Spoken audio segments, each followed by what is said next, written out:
Ang lalaki, kapag wala ng pagmamahal sa'yo, gagawin niyang komplikado ang relasyon ninyong dalawa.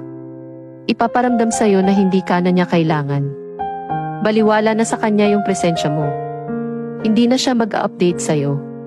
May mga bagay na siyang ginawa na hindi niya ipaalam sa'yo. Tapos, hahayaan ka na niyang masaktan, mag-overthink, at umiiyak sa gabi. Wala na siyang pakialam sa'yo. Ang mga lalaki, hindi yan makikipaghiwalay sa'yo. Hihintayin niya hanggang mapagod ka. Gusto ng lalaki na ikaw mismo ang magtatapos ng inyong relasyon. Wala sa mindset ng lalaki ang mag-guilty, dahil gusto nila na sila ang magmukhang kawawa, sila ang iniwan. Kaya sa mga babae dyan, maging wais na po tayo. Hindi na natin hihintayin pang aabot sa ganitong klaseng relasyon.